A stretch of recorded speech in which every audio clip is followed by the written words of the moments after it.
all criticized for just giving perfunctory statements. Yes, we are deeply disturbed by this.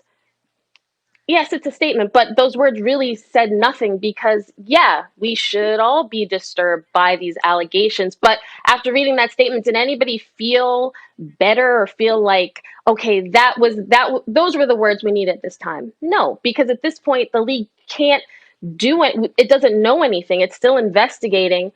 And you can't, at this point, there are no practices, there are no games. So you put him on the list for what? He's not at a facility right now.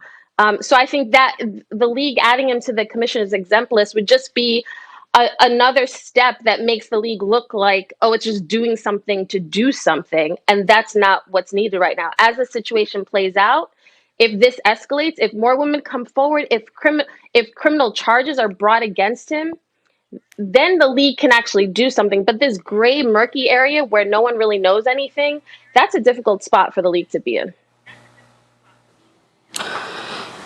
Listen, I agree with Kimberly here. I think it would be a totally different situation, and Kimberly touched upon it, if we were in training camp, where now, the NFL is really preparing for the season, or even at the beginning of the regular season. Then I think that's what the commissioner's exempt list is for, to kind of put this guy, in a position where he's, where the NFL can continue to evaluate the situation and kind of make this guy disappear from being a distraction, not only to the organization, but for the rest of the league at that time.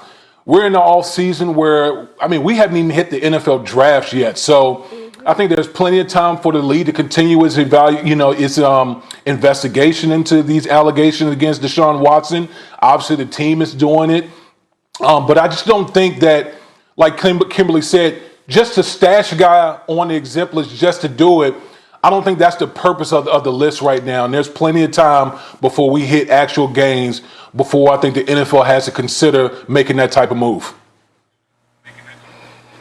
Well, I think the purpose of the list is really interesting, hearing both you, Woody, and Kimberly's perspective on it. But based on the past few days, I just think overall, as a woman watching what has happened and following it, I know, Kimberly, you're a reporter, and when it started, it was tough to digest. And then now, totaling up to 22 civil lawsuits, it's hard for us to fathom these things.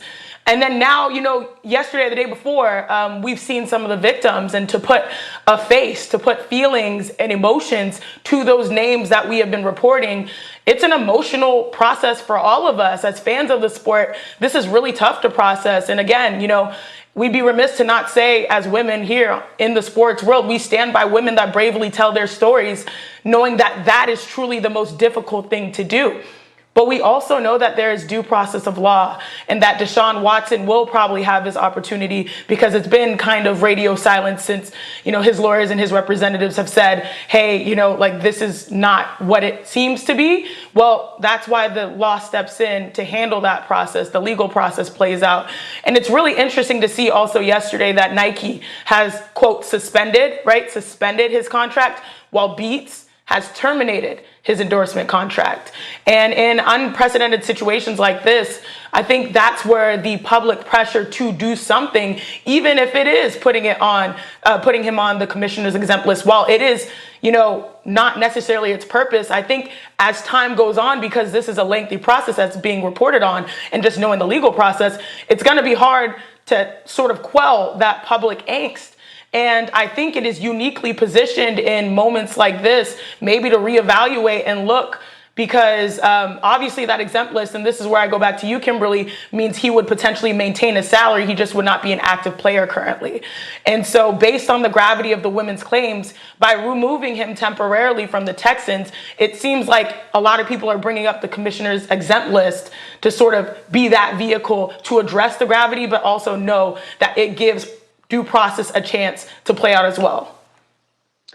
Yeah, the interesting thing about this is, the sponsorship deals. What's different about the sponsorship deals? Nike took a stand and Beats, and it feels like, I think the public might feel like, well, the NFL is eerily quiet. They're not doing anything. But Deshaun Watson being affiliated with those brands can hurt them financially. Right now, we have no practices. We have no games. As Woody said, we're not even at the draft yet. So Deshaun Watson is hidden from you. He's not, when it comes time for criminal charges, if it comes to that, because guys, like nothing's been proven or unproven to this point. So let's be very clear about that. But when it comes to an issue of financial dollars and your affiliation to a particular athlete, that it makes sense that sponsors would pull out, because you can sell headphones at any time, right? Well, the season's not happening. There's no training camp right now. Like, the league literally is in a position of, we have to wait and see, because if the league were to suddenly defend him or say, you know what, the way this is going, he probably did it, let's move him to the exempt list or suspend him. Like, we haven't even gotten far in this process, even though it feels like every single day there's another lawsuit, or finally we have a woman speaking publicly and detailing the emotional toll it took on her. But right now, women tell the truth and should be believed, and there's women who lie, and there's men who should believe and get falsely accused.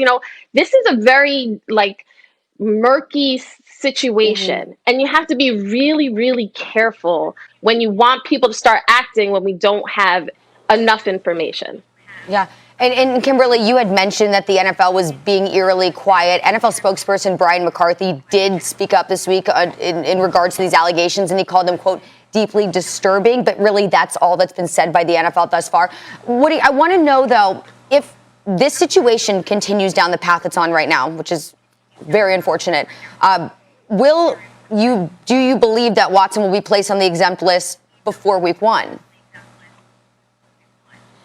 Yeah, listen, if this situation isn't resolved and the investigations continue on, right up until the season, I do believe that the commissioner will put Deshaun Watson on the exempt list, simply because you don't want that type of distraction when your season is basically starting. So I think that if this situation continues to linger, that Deshaun Watson he'll find himself on that exempt list.